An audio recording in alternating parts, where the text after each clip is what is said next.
Hello. Hello. How's everybody going? Everybody doing? Everybody. Yeah. Sorry, I got surprised by the timer. We were just talking about like life, and then suddenly the show had to start. Yeah, so I looked over and I saw 2 seconds left. I was like, oh no. yeah, but we're here. We did it. Success. As you can tell, Isaiah's not here today. I'm running the show, so it will be a little bit scuffed. I apologize. But I have someone much more intelligent than me on the show with me. PonPon, how you doing today? I'm doing good. It's been a good day. It's good. It's good to hear. Yeah. We had a good play test this morning. Some interesting new stuff. Yeah, I got to mess around. I actually left that game to go do a side bug with Jordan. Nice. Because Aladdin was literally flying across the map. It was great. He's not supposed to do that. That's not a new buff. That's not a new buff. Okay. He's not supposed to fly across the map, but he was today. Okay. Well, we got a lot of stuff to talk about today, guys. I think the thing that's on everybody's mind, you're a little quiet. So maybe pull the mic a little bit closer to you. It already is basically here. Do I have a knob? Oh, Is it going to be this? I don't know. Oh, no. no. Can we... let me try this. Okay, say something now. Testing, 1, 2, 3. Testing. Let's see. Looks like it's picking Talking. up. Is it better? Is it better? Yes. Chat? I could just talk louder. Same. Same. Some people are saying... It's only a little quiet. Okay. Actually, hold on. You can try that other one? Is this the mic? Is that better? Is that better? I think it's going to be this. No, that's the No, headphones. not better. Chris says not better. Much worse. Okay. Okay. Well, we're going to make it work with what we have because we don't know how to do I will just do try much. to talk louder. Yes. So we're just going to talk louder. It's going to be fine. Sorry, chat. As I said, show will be a little bit scuffed today. Isaiah's out and Hindu Man, the other person who actually knows how to fix things in here, is sick today. So it's just us. We're flying solo. Yep. Awesome. So Blink. Yes. Some people have been talking about Blink in the community. I'm not sure why. I'm not. Yeah, it just came out of nowhere. No, I think it's been awesome to see passionate reactions. Yes. Right. Like the worst thing that can happen for a game is when we do something that is big and nobody cares. Yes. Right. The good thing is that people care about both sides of this issue. Right. There's been a lot of really good discourse in the community. For people who have not seen what happened, you're probably not watching the show if you haven't seen what happened, but regardless, we disabled Combat Blink for a test on Wednesday afternoon. And the reason why we disabled Combat Blink was because we had some beliefs that we thought that it might be shifting the game in kind of a fundamental way that we had some thoughts about how it was doing it, but we didn't maybe truly understand what it was doing. And specifically not in the sense of balance. Right? Yes, not, 100%. Not that Combat Blink was too strong, but that like how fights are approached, how fights resolve at a fundamental level are different. Yes. And different in a way that my personal belief was that it could potentially lead to more fun moments, but less fun fights or games, you know? Yeah. Because it gives you those super hype play moments, but then it's like, if you're not on the side of the person doing it, it feels bad more than it feels good kind of thing. Right. And I would say like the survey results that we put out kind of to somewhat lined up with those feels where it was almost universally 5s. It feels good to do things with Blink. And almost universally like low numbers, I may have it backwards, but the best number for it feels good to do things with Blink, and the worst number for it feels bad to have things done against me with Blink, right? So we also gathered a lot of data on our side because we track every game that's happening.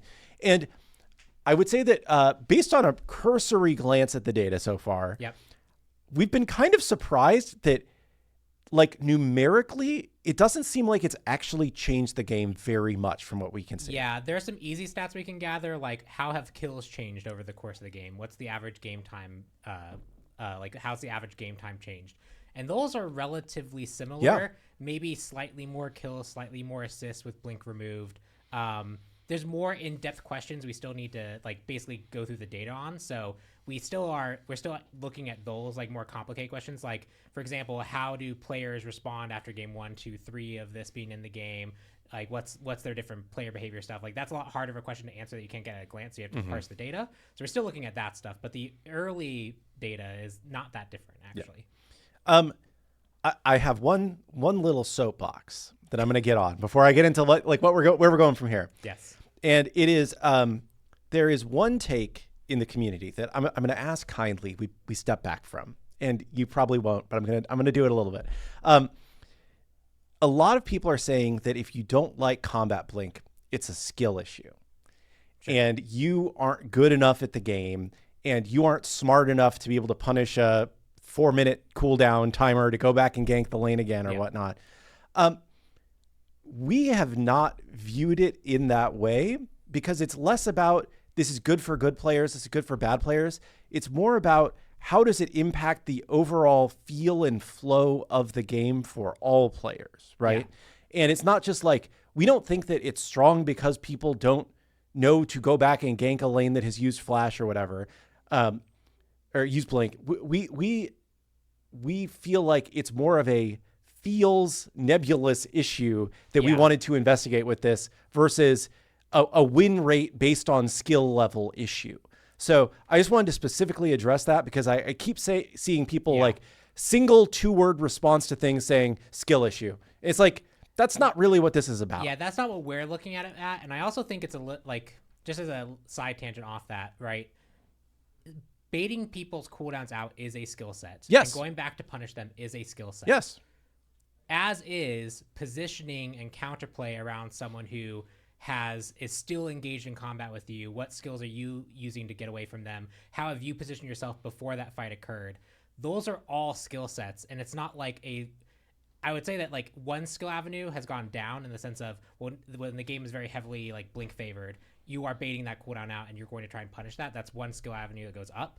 But positioning and punishment and positioning and like how you position, I think, is generally easier in that world because you can just get away once for free. Yeah. Now that skill of proper positioning, proper like making sure that you have your cooldowns ready, making sure that you can actually play around someone who's going to be on you, and you can't just immediately blink away. That's a different skill set that comes up. So I don't think it's even a zero-sum game in the sense of the game becomes less skillful without this existing. Yeah, definitely. And I'll say like the last kind of just general thing on our side, which kind of led to this test, which I just want to comment on for people that I've seen a lot of people saying is like it's not even good. Again, it was never about how good the thing was. But Blink does the same thing. You push Blink and Beads does the same thing. You push Beads and it kind of saves you. You push Aegis and it saves you, right? How is that different? And I would say that like the two things that we thought were worth testing about this, at least from my perspective, right, were that when we watch streams of people playing and when I listen to people talking in playtests, I don't hear people complaining about other people using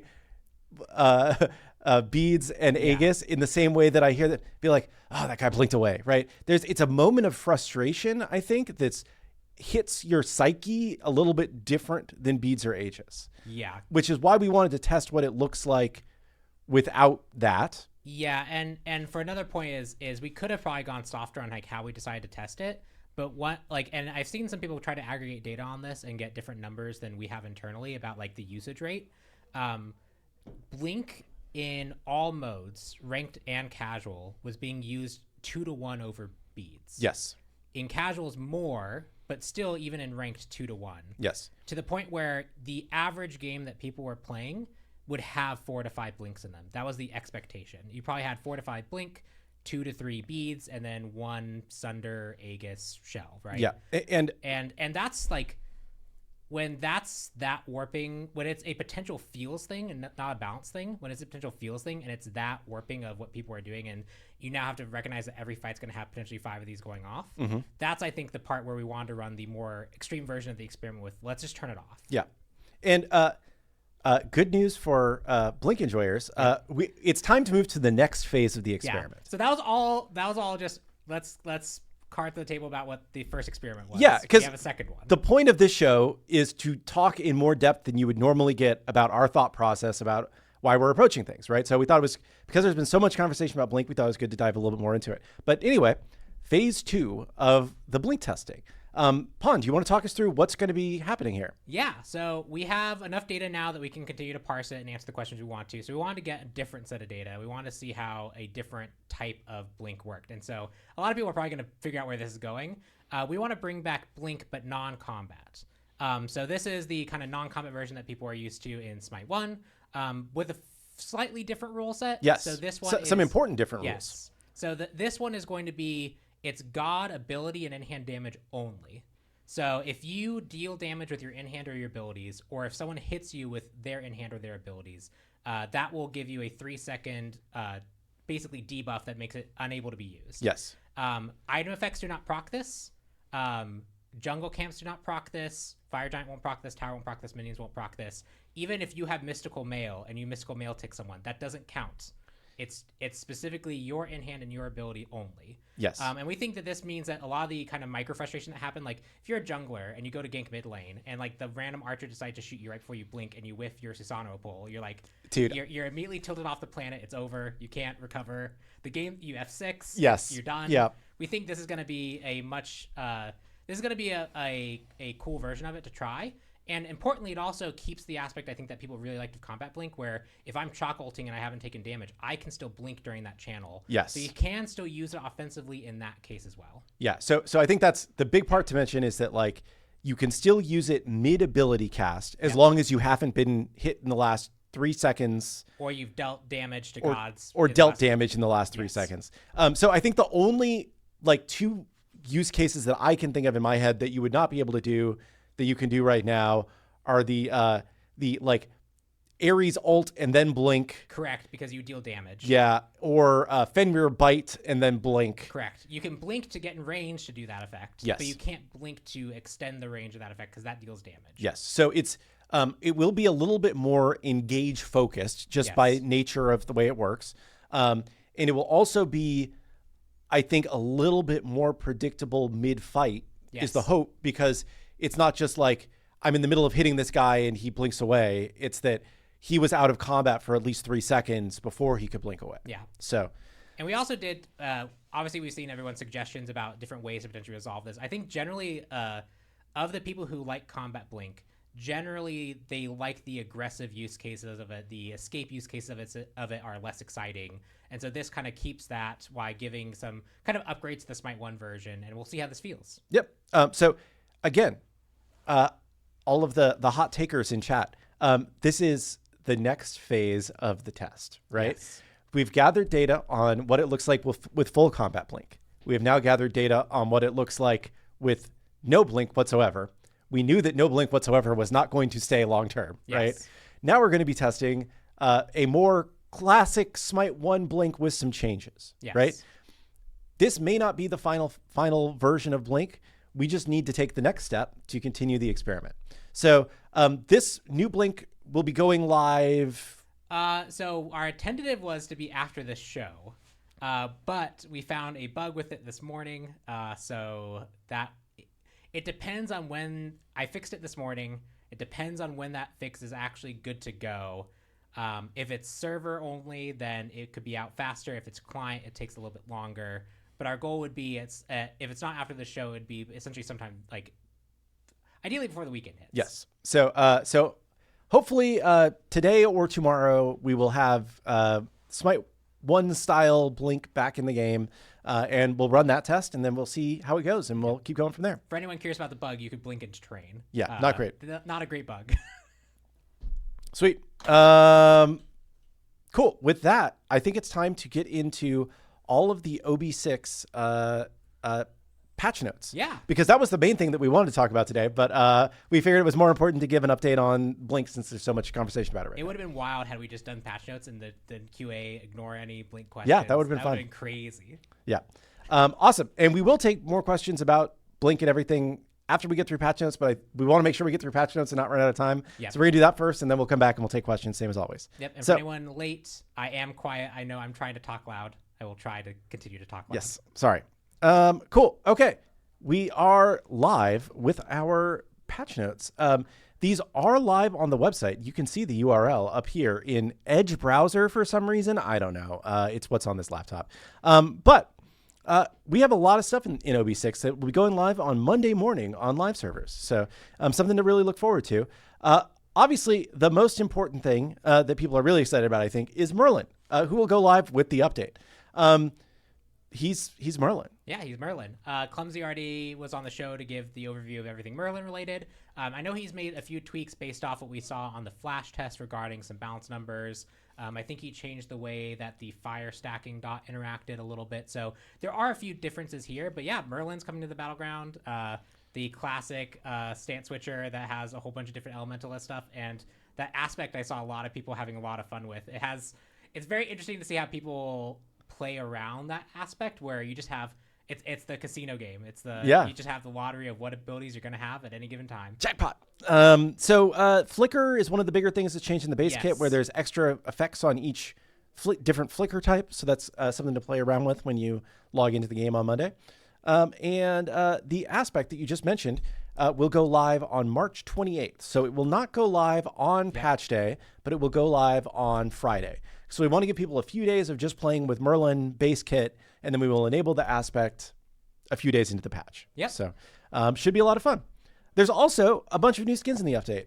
We won't spend a lot of time talking about these, but Stumbleblade Susano looks pretty sick and has a neat new feature for Smite 2, which is prisms. There's more detail later in the patch notes, but basically you can unlock additional color variations of this skin that are both the skin and the effects have a new color treatment. So if you want to further customize the skin, that's something that you can do. Yeah, I definitely have been using the crimson one.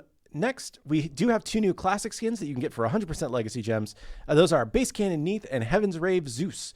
I will note that we do not have VXGs yet in game, so they don't have the function where you can VXG and play the same song together.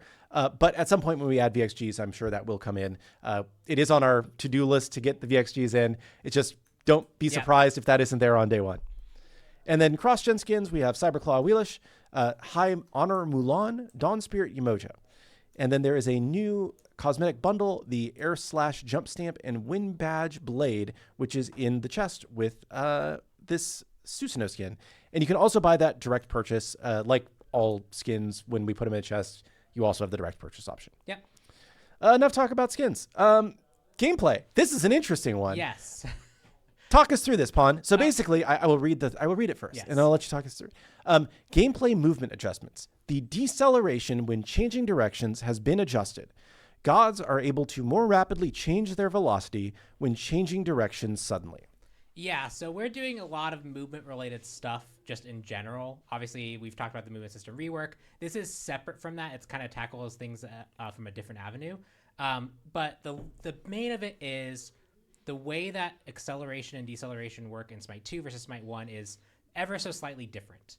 And in regards to how characters feel to accelerate from standing still versus like slightly turning, it largely basically mapped 1-to-1. It was very, very close. But the difference when you try to rapidly juke, constantly change direction, turn on a dime 180, it actually caused you to take longer to essentially decelerate back to 0 and then get velocity in the other direction.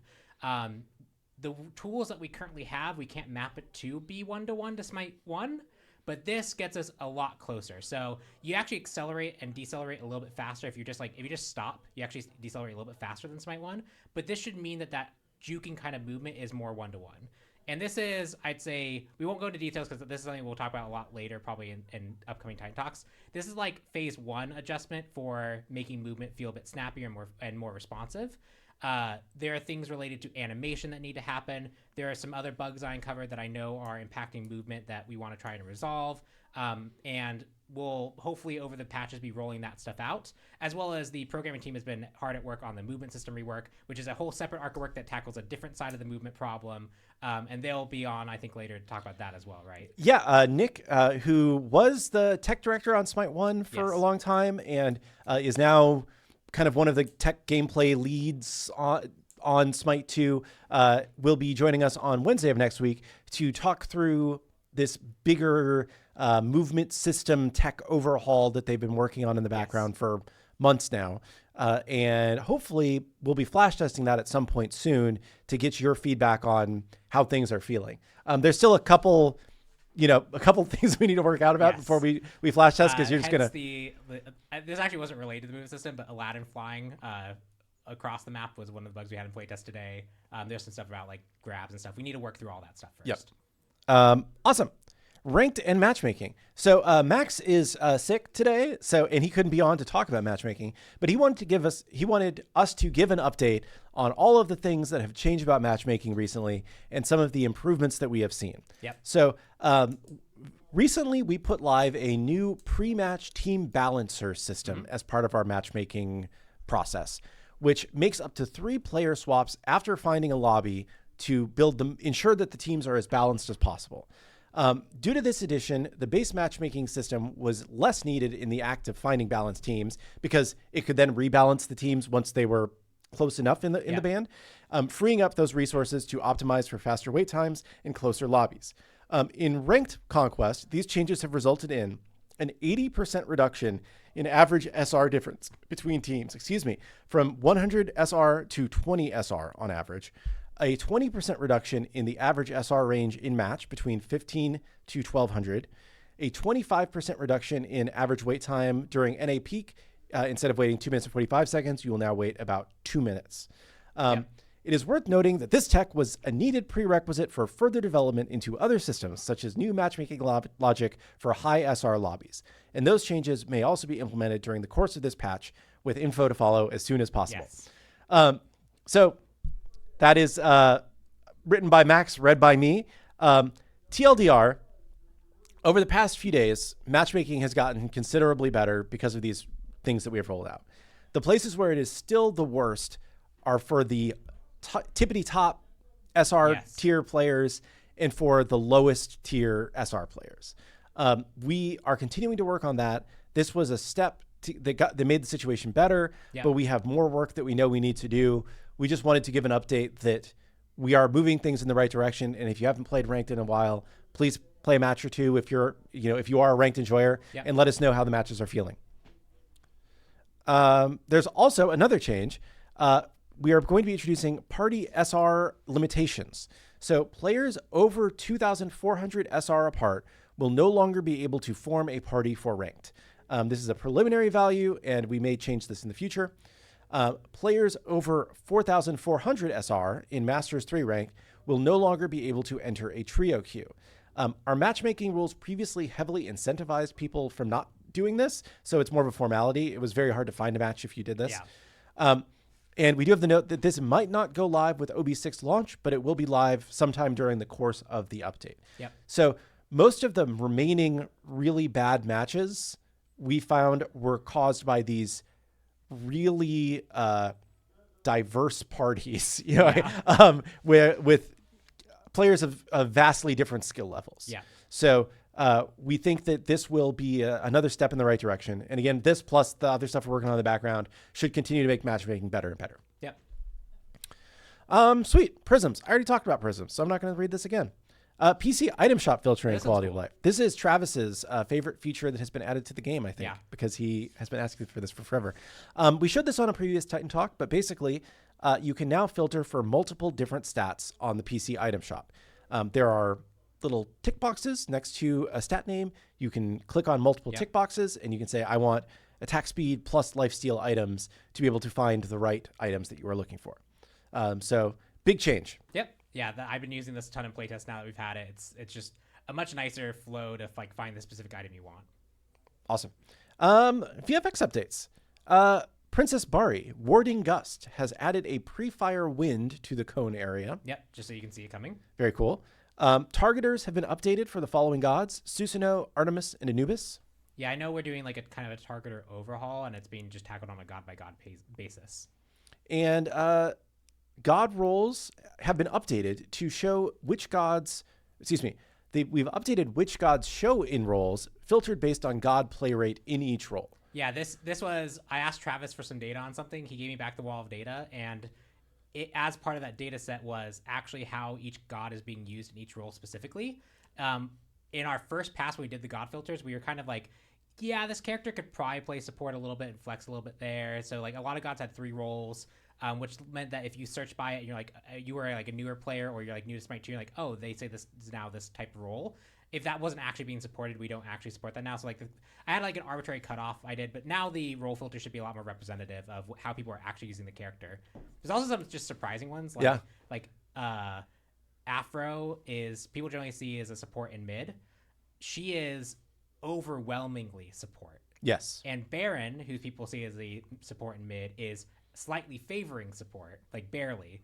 And so just like seeing I kind of understood where the spread would fall, but seeing the disparity was actually just really cool. So I got a chance to update all these based off that. Just a small feature. Sweet. Next we have leaderboard updates. This is a big one that Max has been working on in the background. The live ranked conquest leaderboard updates will begin during this patch. Leaderboards will now refresh every 5 minutes. At first, this will only be live with player skill rating, with further information like wins, losses, etc. to be added at a later time. So, for those of you who didn't know, our in-game ranked leaderboard was only updating once a day, and it was only updating once a day when Max went in and pushed a button to do it. And it was a little bit more complicated than just pushing a button. He had to like download data and process it and re-upload it. So this has now been automated to where it will just always update every 5 minutes. So if you're one of the people that likes playing ranked, climbing the leaderboard, it's a lot better experience for you now. Sweet. Conquest. So we have added new environment art for 3 camps: the Manticore red buff camp, the Chimera purple buff camp, and the Satyr blue buff camp. This is the new red buff camp. This is the new purple buff camp. And this is the new blue buff camp. Yeah, these are just cool. People really liked it. And I know people also commented on the fog difference as well in these screenshots. Yes. And that is intended. It is intended. So we have, I'm not going to say drastically, but we have pretty significantly reduced the amount of fog in the game. So it should look much less hazy as you are running around now. Yep. So I think it should be good. And people are asking, oh, what about speed buff? This is the first phase, guys. We do have other updates to camps that are coming soon. Yeah, I know we have other updates. I also think speed was one of the few camps that actually did have something already. Like it has that shield and it has a little bit of stuff. It wasn't like, I think these are like a lot better, and like the quality difference is really, really noticeable. Yes. So, but speed I think already did have a little bit of something. And I have, we'll finish this section and then I'll mention about it. Totem update. Reduced bonus damage reduction given to minions from 25 to 10%, and reduced bonus physical power given to minions from 20 to 10. War flag waves, kind of good. Yeah, the actual totem buff was, we had a joke in playtest that was actually the better buff to get. If someone could sneak it, often what ends up happening is like that wave gets super pushed and you can make like a fire giant play off that alone. Obviously it should be something you go for and should be valuable, but it was like, especially in the late game, it had too much weight behind it. So that's what this is targeting. Yes. Very, very OP. And then also we're making some updates for jungle bosses. We are reducing the base health of Fire Giant from 6,300 to 4,500, for Gold Fury from 2,750 to 22, Ancient Fury 3,200 to 2,560, Queen Naga 2,250 to 1,800, Pyromancer 2,250 to 1,800, and we're adding a big change to the Pyromancer. Yes. When slain, the Pyromancer will deal direct damage to the weakest enemy structure. It deals 250 base damage plus 25 per minute that has passed, not including setup time. Yep. So talk about all these objective changes. So the health changes are base only. Bosses get a lot per level too, so that's not being adjusted here. But we made a lot of pacing changes to Conquest in regards to how much gold you get, when items come online. And we are largely adjusting these health values for that purpose. Outside of that, the Pyromancer change is more just to give us something cool and new and make that objective really worth fighting for. Especially because it drops the relic that lets you actually blow up structures, blow up walls and stuff. Yes, it does still drop Runic Bomb. It still does all that stuff. But this gives you another reason to go for it. It helps put pressure on the opponent if they're kind of playing back and you can control the objectives. It puts pressure on them. Gives you an extra incentive reward for it. We had stronger versions of this internally. This version's a lot more tame. I believe it's one structure, the weakest enemy structure.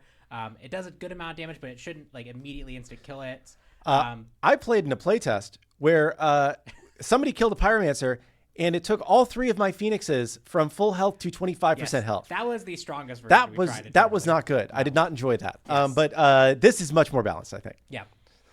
So again, just reiterating, this is base health, not health scaling for these objectives. Yes. And we saw basically with the changes to pacing with Gold Urn, it was changing how long it took to do the objectives. Yeah. This kind of brings it a little bit back towards the way it was before we changed the goal to earn. Yeah, right. Like if everyone kind of lost half an item worth of stats at any given point in the game, that's about what this translates to. Because again, Fire Giant's also getting a lot per level as time goes on in the match. So that's largely what these are for. Yep. And then gold update, we are reducing the First Blood gold reward from 200 to 75. Yep, First Blood, obviously really impactful, being rewarded for it's good, but it can swing games a little bit too heavily on its own, which I want to see what the game feels like with that being at a lower value. Yeah, and it's, to be clear, it doesn't affect the amount of gold that you get for the kill. Yes. There was an extra bonus gold for it being the First Blood that we just think was a little bit too much for early game. So just bringing that back a tiny bit. Yep. With that said, there's a lot of god balance in this update. Yeah, we were able to get a lot done. Any general philosophy, or should we just jump right into it? So we'll see just some underperforming characters get some love. We also looked again for characters that they're performing well, but they're like non-aspect or their aspect version isn't performing well. I think in most cases it's the non-aspect one not doing well. The first one here, Ares, is a good example of that. He's a bit underperforming, and his non-aspect version is even worse. So he has some targeted things for the non-aspect version, as well as just some generic buffs. Oh, and I said I was going to say something at the end of the previous section, and I forgot to. Oh, yes. Assault enjoyers, we're going to have something fun for you during this patch. I don't want to give too much of it away yet, but we are planning an interesting test in live that I think you will all be excited about. Yeah. So we will have more details soon. It will not be, nothing final, nothing crazy, but we're planning an interesting test in live. Yeah. So, cool. That's my teaser. God balance. Yeah. God Ares balance. buff. Shackles. We are increasing the strength scaling from 25% to 35%. Call to arms. Ares gains HP 5 while the buff is active on himself. That does not apply to his aspect. And no escape. The initial pull now has intelligence scaling. Yeah. So one goal here was to make the hybrid aspect of him be a bit more directly felt. The idea is really that his in-hands and his chain direct hits are the things that are really impactful for strength, and his more fire-burning stuff is the stuff that scales off intelligence. Having no intelligence scaling on the ult meant that, like, if you did try and go int, that just felt really underwhelming. Yeah. We don't want to just blanket every ability with an equal stat spread of this, but on the ultimate, it felt right.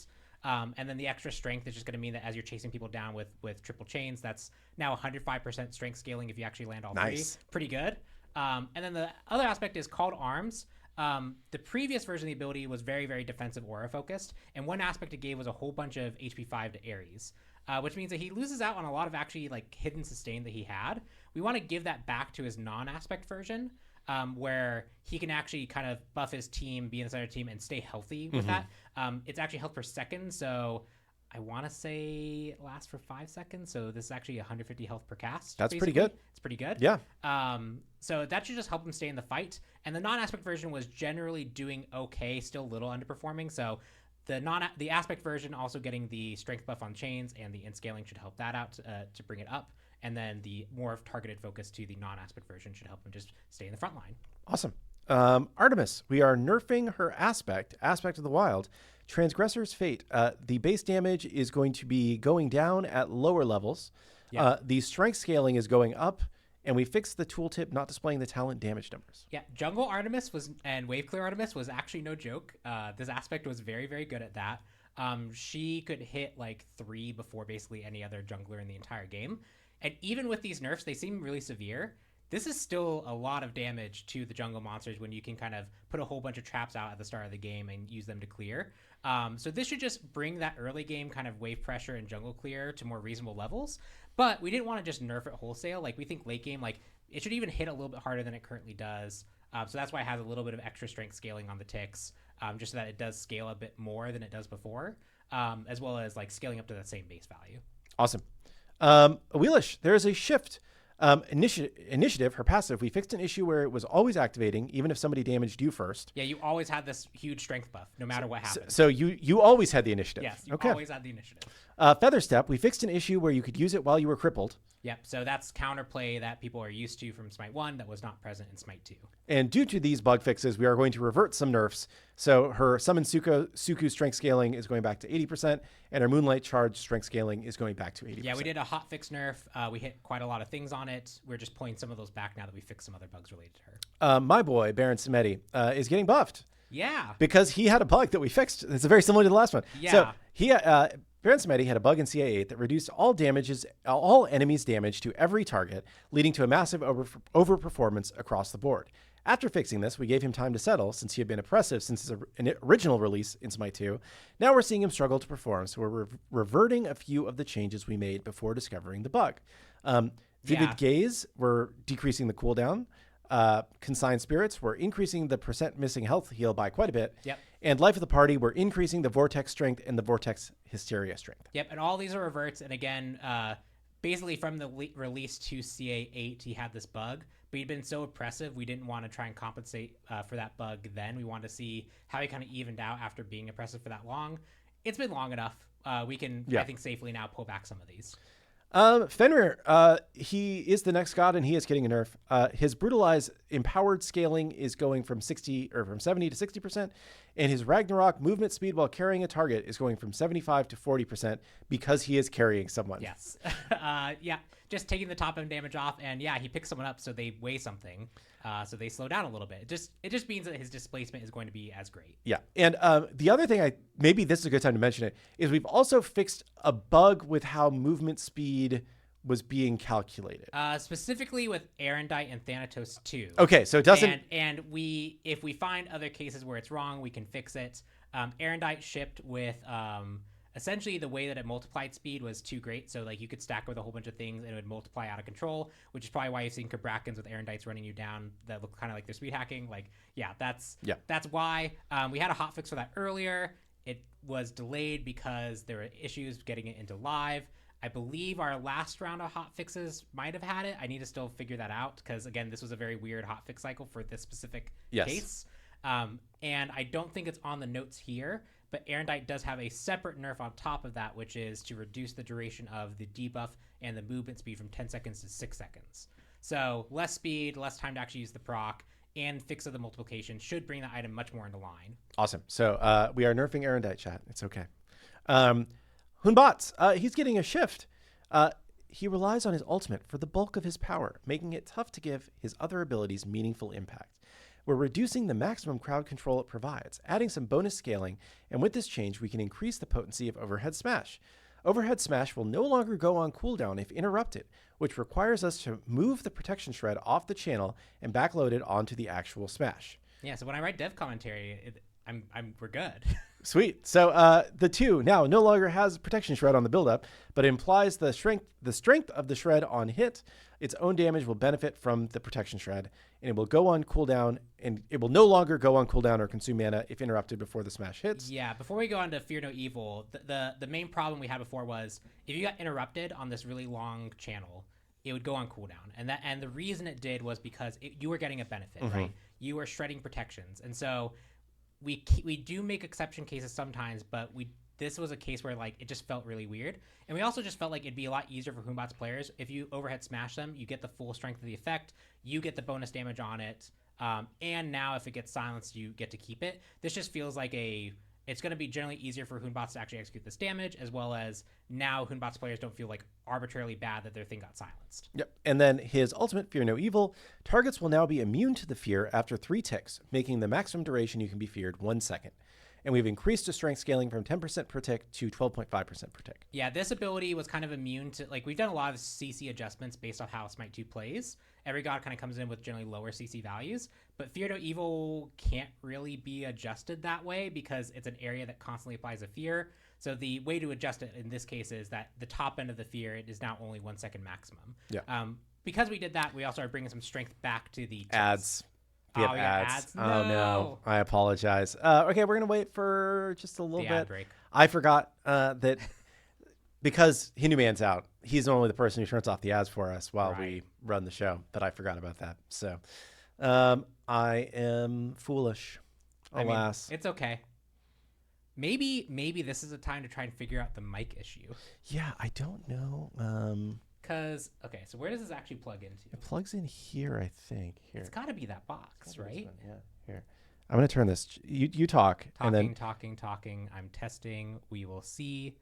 Am I getting Is that louder? better? Is it louder, I'm chat? hearing you louder. You're hearing me louder. Oh, okay. No. Okay. So, is it this one? We will continue to test. This is testing. 1, 2, 3. Am I getting louder or am I getting softer? We'll see. Yes, no, maybe. Test. No? Okay. Imagine, because I could hear you getting louder, so you can probably hear me getting louder. You know what? I think it's... Oh, you think you figured it out?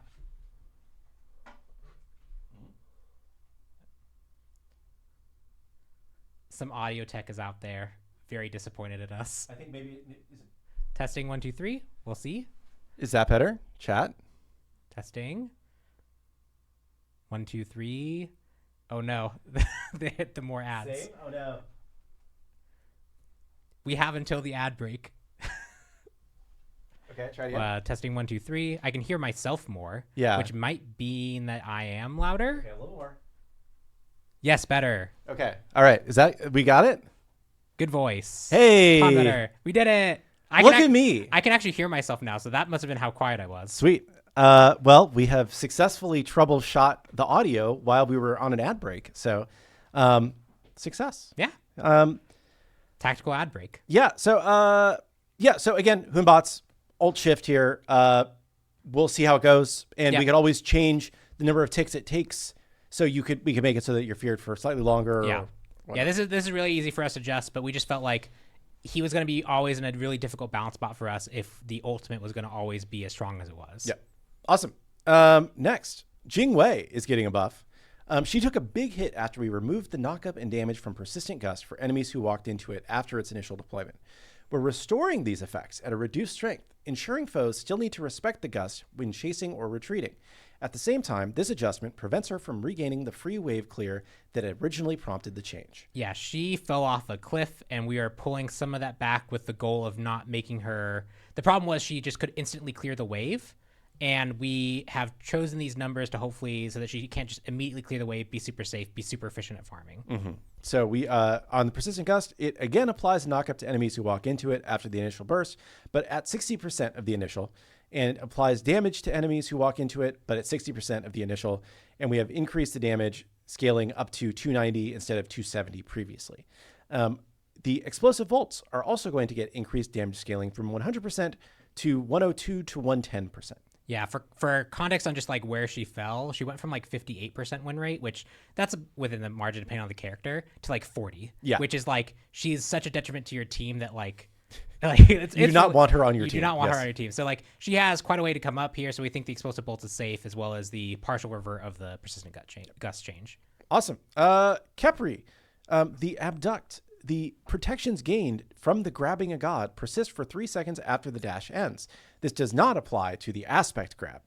And we increase the protections that it grants you from 10 to 50 to 20 to 52. So a lot of extra protections for Keri, not in aspect form. Yes, a lot of extra protections. You're going to have them for a longer period of time. And especially at the early ranks where you might be leveling your 2 or 3 to help with wave pressure, you'll have a bit more baseline bulk. Yeah. Odin. I hear a lot of people saying Odin, RIP, but he's coming back. Yeah, we have some adjustments for him. Sweet. So his basic attacks have adjusted hit timing to better match their attack animations. We have decreased the cooldown of his 1, scaling from basically 2 seconds shorter at rank 1.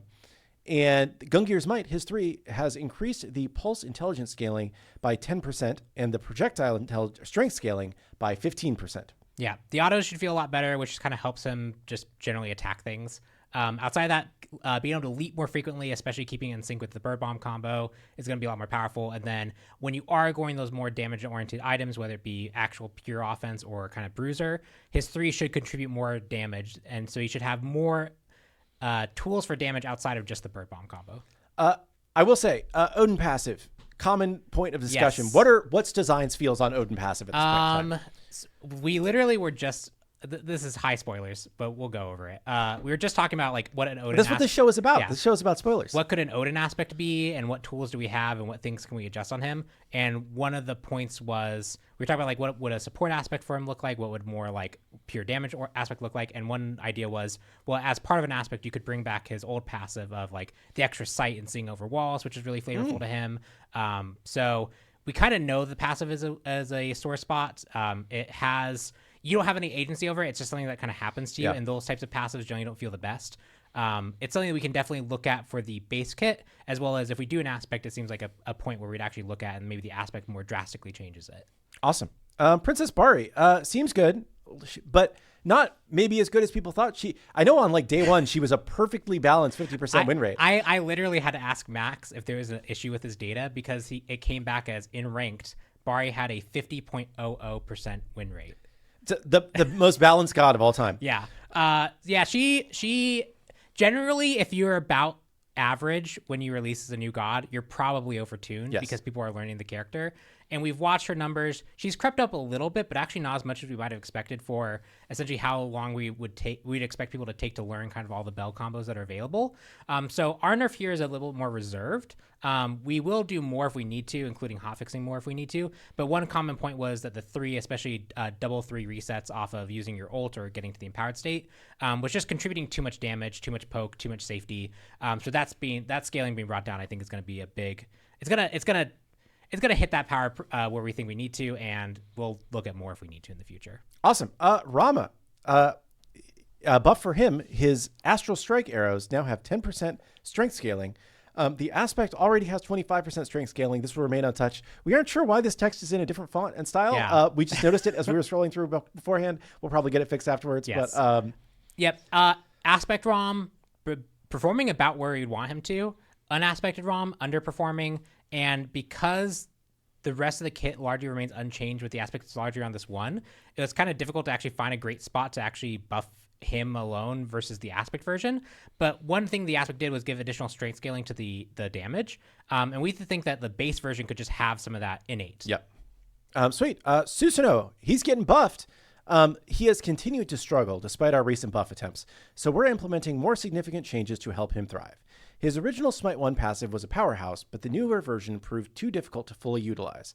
By cutting the stacks in half, Susano can now build and maintain his passive more easily, although it still requires 3 in-hand cancels for its full effect. Yep. We've also made Storm Kata's dash cancelable for smoother follow-up and increased Typhoon's quick fire damage to bring it closer to Smite 1 parity. So I'm going to read through the actual numbers and then you give us more detail. So on Storm Edge passive, we've reduced the stacks from 6 to 3. Strength reduction triggers at 1 stack, slow triggers at 2 stacks, damage dealt increase triggers at 3 stacks. The debuff duration is increased from 4 to 5 seconds. Storm Kata 1, the third dash can now be canceled early, or the third kata, the dash, can now be canceled early. And his Typhoon, we have increased the uncharged damage from 50% of max to 80% of max. So by fully letting it charge, you're only getting an extra 20% instead of half of the damage. You're mostly getting the size scale increases, like the main advantage. So Susano, he was... You've probably seen in the last few patches we've tried to buff him. We've given him little bits here and there, but none of them have like even remotely moved the bar, which is why this change is probably a bit more drastic than it might seem like it's warranted for him. It's just because we've seen him be very resilient to actually changing in any of the metrics that we generally measure. The passive was a lot of invisible power his base kit had in Smite 1, and we thought that was still not the best to re-implement. We think this passive has more room for engagement. It was just too difficult to access.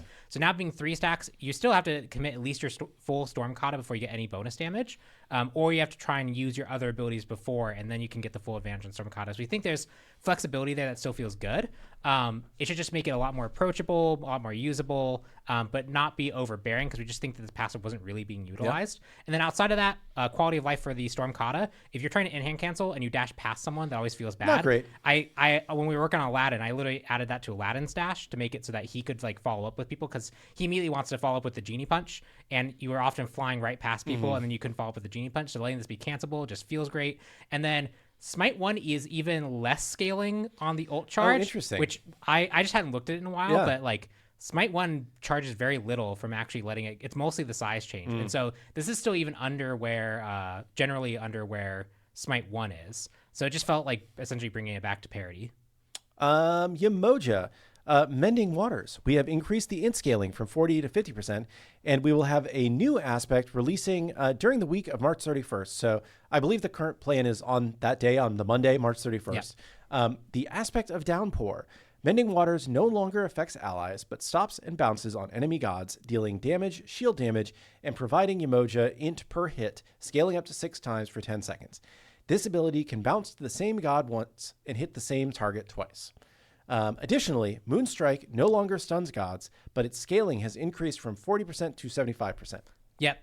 So the base buff there is just for all Yemojas. We don't think it's going to really impact support Yemoja playstyle that much. We just felt it was safe for her to have in general. But the aspect definitely puts her more into the kind of mage tier of class. Like that's the kind of shift that we're making for her. And Clumsy's been playing her mid in our playtests and doing pretty well. Yeah, he's been doing pretty well. I think the first version we shipped to the flash test was underwhelming. Yes. And I know Clumsy has made adjustments since then. So like that's why the double bounce is there. So if I have 2 targets, it'll actually go bounce, bounce, bounce. So this person will actually get hit twice, which means that it has more potential damage scaling. He's been tweaking a lot of stuff related to it. So we may even have some stuff that I don't know is on the notes here, but essentially we wanted to focus her to be more of that like kind of damage dealer. And we've made even adjustments since the first flash test to even push that further. Awesome.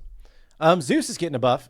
His Chain Lightning, the cooldown is going to now scale down as you level it up. Yep. Speaking of bouncing gods. Yeah, so this one's interesting. I saw actually someone ask in the chat, because Zeus is a jungler, carry, and mid in our god sorting. He is now only a carry and a mid. He actually is played more in the carry role. And our goal is for him to be pretty split 50-50. Mm-hmm. So our hope here is that the lower cooldown in this means that he's more able to like actually bounce this, get consistent damage off in team fights, especially the mage style of play. So that's why this changes here is to help that kind of mage Zeus play style. Awesome. Item balance, Runeforged, new item. Yep. 2,600 gold, 40 strength, 400 max health, 5 health regen. Passive, after applying hard crowd control to an enemy god, mark them with a rune for 5 seconds. Basic attack them to forge that rune, dealing 50 plus 50% of your item protections as magical damage. This can only occur once every 40 seconds. Hard crowd control applied to enemy gods while on cooldown reduces this cooldown by 3 seconds. Yep. So, and we don't have the builds from in here, but it does build from things. It does build from things. It's off War Axe. It's off the strength health item. I don't remember the other side of it. It's all right. Odigba? I think it's Odigba. But yeah, so Runeforged Hammer, it's kind of bringing back that style of bonus damage, right? People are CC'd, but in a more direct impact way that requires some follow-up, and then gives you kind of an incentive to continue to hard CC the enemy team to get more and more of this reduced so you can activate it more often. We think this is just a nice spin on the theme of Runeforged Hammer, bringing it over to Smite 2, and it also feels like a niche of this really high health and decent strength item. Awesome. Another new item, on Chile, a 2450 gold item with 60 magic protection, 250 max health. Passive of you take 10% reduced basic attack damage. Taking basic attack damage reduces this item cooldown by 2 seconds. And active of your next ability that damages an enemy god will silence them for 1.5 seconds with an 80-second cooldown. Yeah, I've definitely seen, it's been interesting watching people discuss this item. This one is really meant to kind of fill that anti-ADC, magical ADC role. So your souls of the world, largely, like you kind of want to deal with that. And the silence effect feels like it's a little counterintuitive to that, but a lot of the mage ADCs have very strong abilities, like being able to stop a soul from potentially escaping with her 3 is actually really impactful. And also for Ancile, it was kind of this very niche application item, and we think that it's going to actually serve better in this purpose, where generally you always want to be reducing basic attack damage as a carry, so as a tank, so it's like always kind of good for you there. And the way this works is actually really interesting. It says your next ability silences, not the first time your ability deals damage to a god it silences. Your Raw 3, if you have this item, will silence for the whole duration of the Raw 3 once per target. Okay. So if they walk into it, they will be silenced for 1.5 seconds. Someone walks in 3 seconds later, they will also be silenced. So it's your next ability silences, which is also just a really cool feature of this. This has a lot of potential. Yeah, that's fun. Like Anubis ult, your Anubis ult could also be a silencing laser, which is just really neat. That I think this item fun, has a lot of top-end potential. Just a cool effect. I like it. We also have a new starter item, Vampiric Shroud. 650 gold, 20 intelligence, 75 max health. Passive, damaging an enemy with an ability, heals 3 health and 4 mana once per target per ability. You heal an additional 3 mana and 3 health and 4 mana if this was a god. Requires level 20 to upgrade. I can't read today. I don't know what's going on with me. This one, I when I was writing it, I was like, should I just say heal double? But Yeah. it felt like I should be more explicit because I didn't know if these numbers would change in the future. But yeah, this is the kind of intelligent scaling bruiser item. We've kind of been missing that. You would have to go like War Axe, or you'd have to sacrifice early lane tankiness to get int scaling if you wanted it. This just feels like a natural fit that we were missing. And the Anubises of the world really like this, but also your intelligent scaling soul laners really like this. So just a nice add. And we did, on the upgrade of it, we did add a little bit of extra flavor. So if we could scroll out of the upgrade, it basically is more stats, and now it's percentage health and mana. But for every kill you have this game, that actually is now stronger. So just like if the more soaked in blood your shroud is, the better it gets. Yeah. So if you have 8 kills when you get this, 9 kills, and as you get more kills, you'll be able to get more and more health back. So this can actually be quite a lot of healing pretty quick if you've been doing well that game. That's cool. I like it. Bumba's Golden Dagger is getting a change. It no longer provides 50 mana, but it does provide 10% attack speed, and we have increased the passive range by 0.42 meters. Yes, it now is just it's basically basic attack range. That's what that number is. But the idea here is that Bumba's spear and dagger versus Cudgel did not have clear identities, because Cudgel was you in-hand cancel to get some cooldown reduction, versus the other one was cooldown reduction. And for in-hand junglers that are more focused on basic attacking, they didn't really feel like they had a great option. So we just made sure that Golden Dagger really fits. Like, it's now more clear. If you're an in-hand focused jungler that wants to just chainsaw with like kin size, this is going to be for you. If you want to do in-hand cancel because you're more ability focused, then you can go Cudgel. And we changed basically Bumba Spear, the upgrade, pretty drastically. Has a complete new stat spread. We got rid of the killing things heals you a lot and gives you a flat amount of int and strength. To now be that you also have the cleave damage that triggers on everything, not just jungle monsters anymore. So we just think this is a much more clear. It's much more clear what this item's trying to do and who it's for. Yep, very cool. Demonic Grip is getting a buff.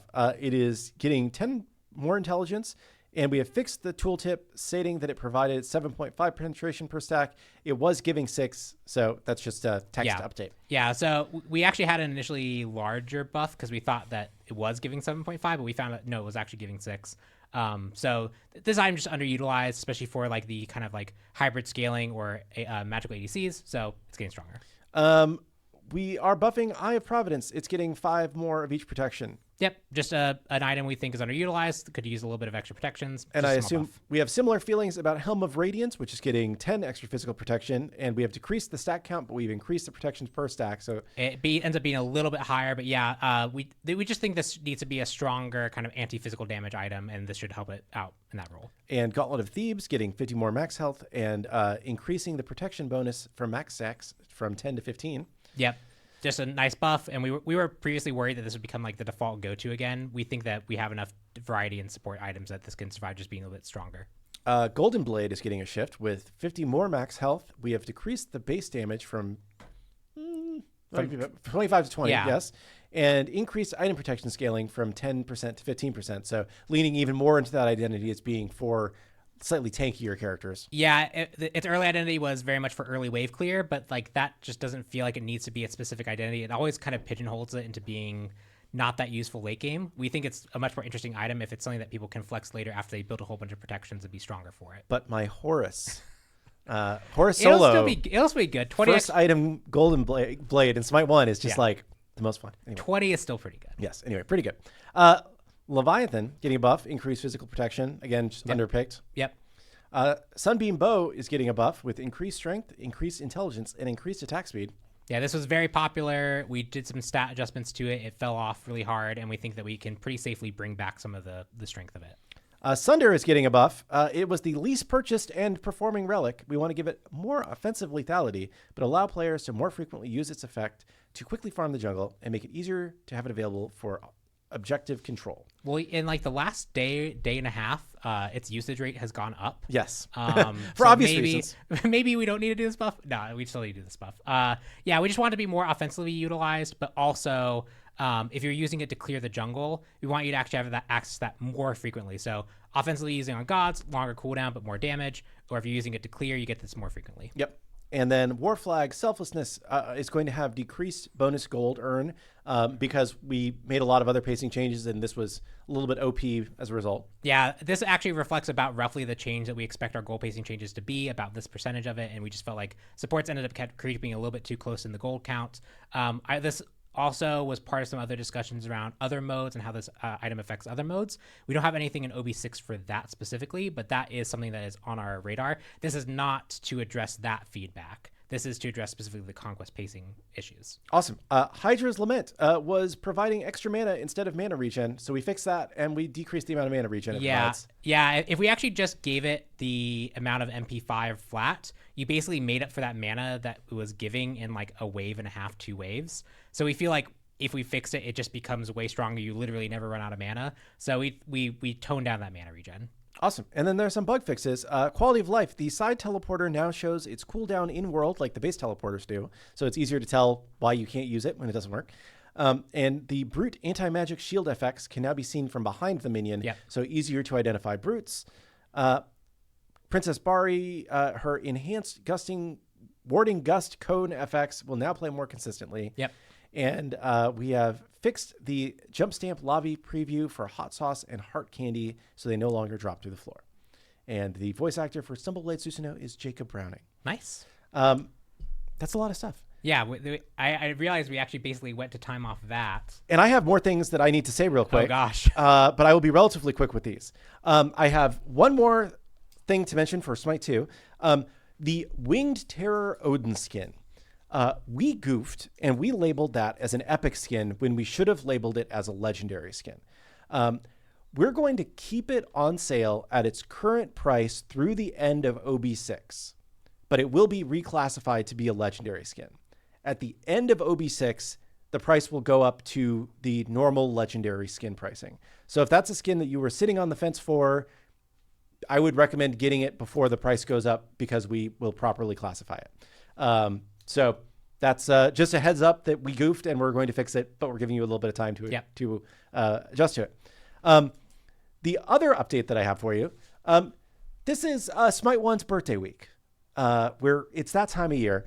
And we were looking at what's going on in Smite 1, and we were able to do a few things to fix up the game a little bit for people who are still playing. Yep. So effective as of today, I believe, the free god rotation is back on. It had stopped working, so that's back.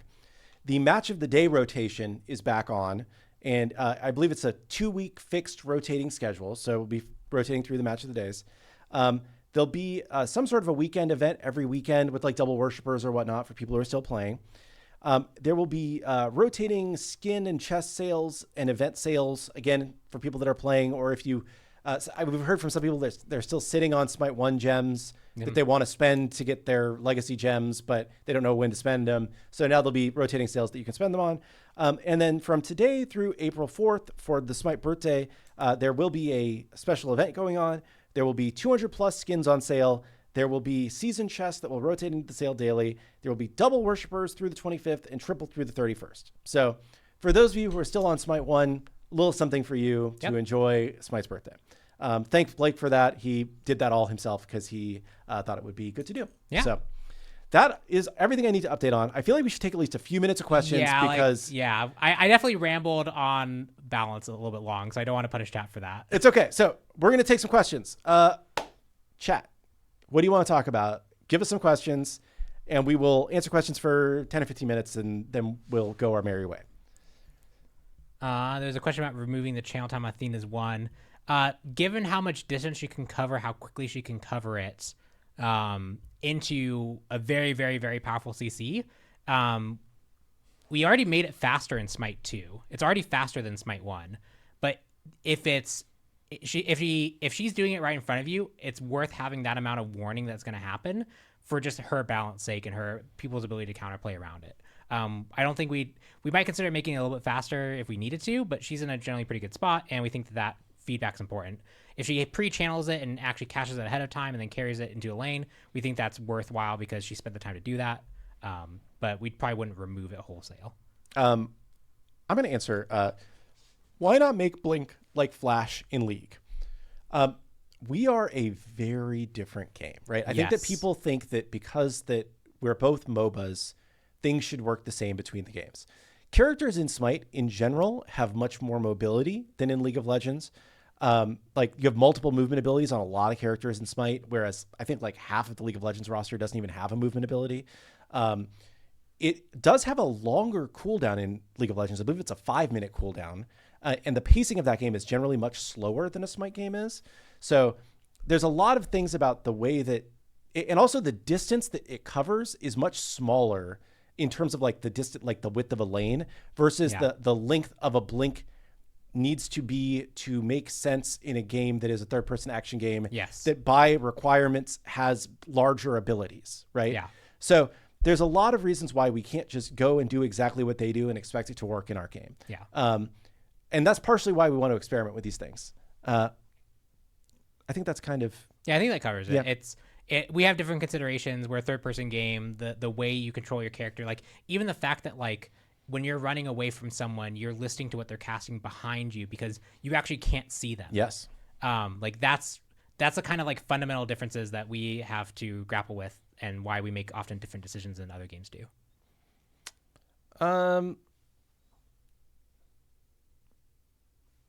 Cooldown of the new Blink. So the one that will be going live at some point, hopefully today, is going to be the same. It's going to be that 240.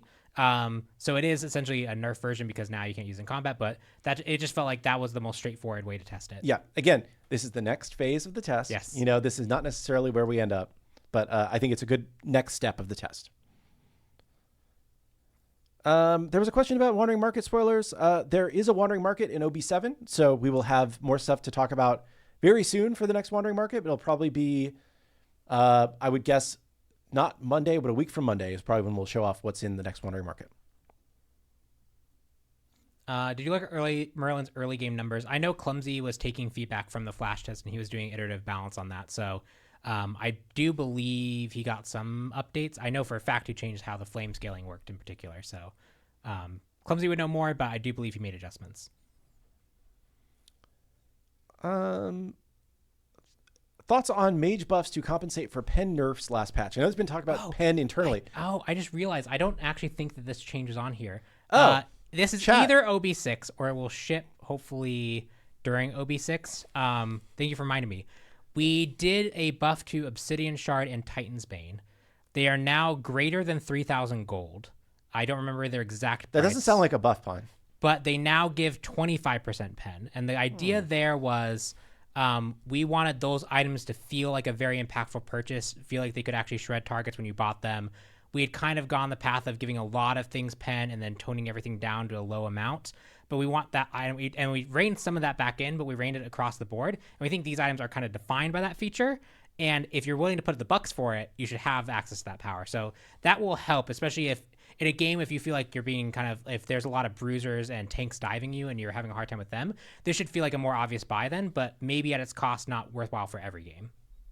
Awesome. And I think we have other plans for OB7 regarding pen and item changes as well that will also impact this a little bit. It's too early to discuss those, but it is actively on our minds right now. Besides the blink test, will we make more drastic tests like that? It's cool, IMO. I think that when we see an opportunity to test something where getting broader data from the live player base is really valuable, that we would do that, right? Yeah. We previously tested the combat buffering, CC buffering in live. We somewhat accidentally, but partially intentionally tested turning off buying 3K pots briefly in live. Yeah. There was a bug, but we also just wanted to see kind of what happened. So yeah. So, and we got important data about how the game felt without 3K pots in it. Like it definitely is sometimes worthwhile to run tests. We just want to have clear goals in mind when we do it. And often it's something that we, like, if we're internally debating, like Blink is something that internally, it's not like this week we started talking about Combat Blink and had feelings about it. It was, I think since we actually put it in the game back in closed alpha, that has been a consistent point of discussion internally. And there's only so much you can spin your wheels without getting some raw data to really make a decision on about.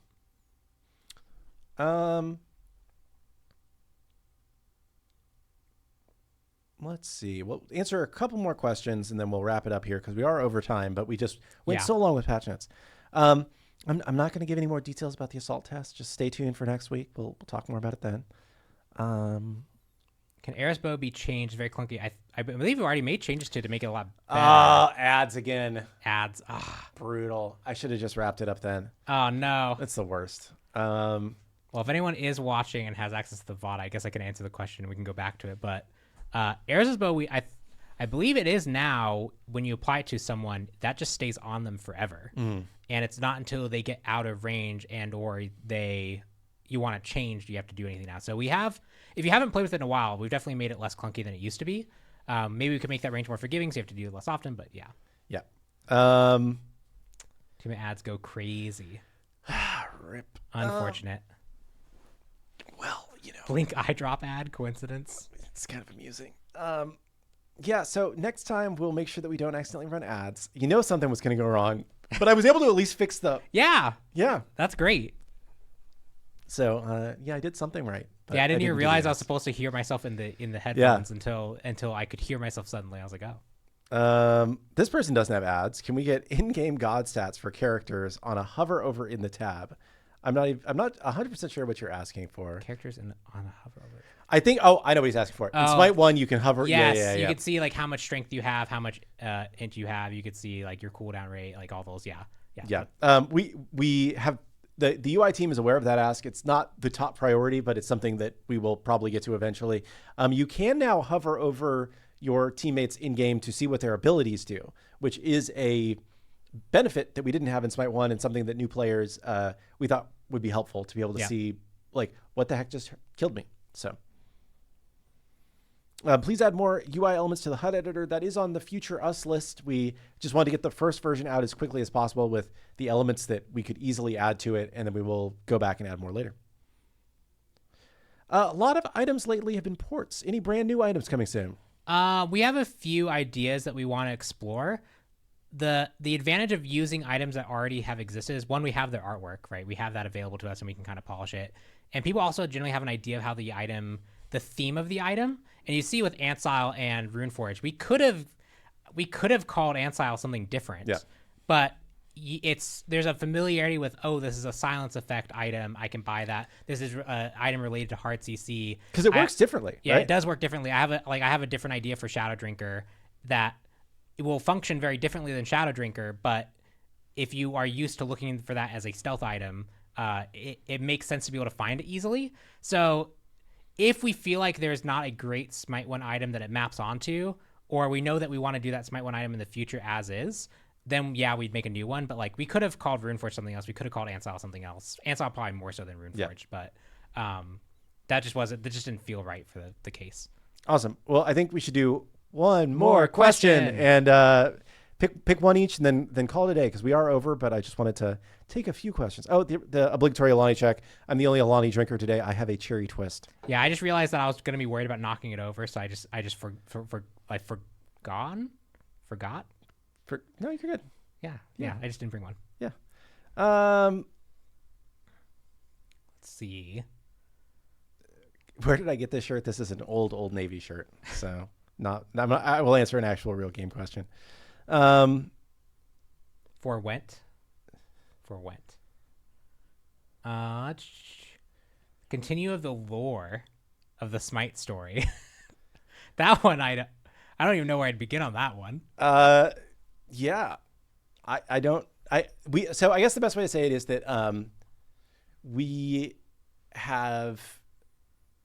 There are players that were very sentimental about the Smite 1 lore, but it never stretched as far as maybe we wanted with Smite 1.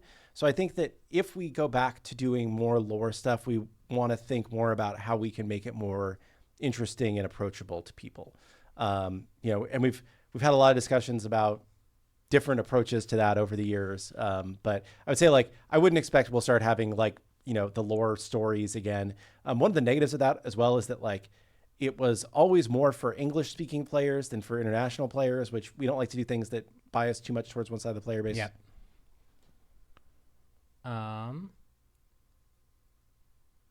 How will Ansile work with Nemean? I guess I can answer that one. That Okay. one, they're just like, we have a backend system that modifies damage, and so they basically add to this whole stack, and they resolve the stack. So they should stack additively with each other. Would be my expectation.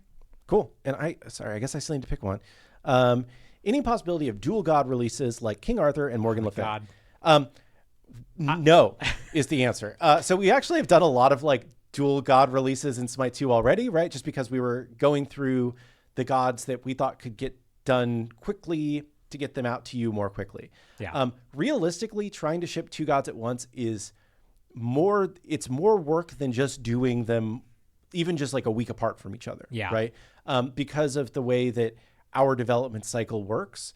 And when we shipped multiple gods in the past, we did not see double the player interest. So I think from our perspective, it's better to continue to ship gods close to each other than to ship them on the same day. Yeah, I had taken a different approach to that question because my mind immediately flashed back to Horus and Set. Yes. I was the main god designer on Horus and Set.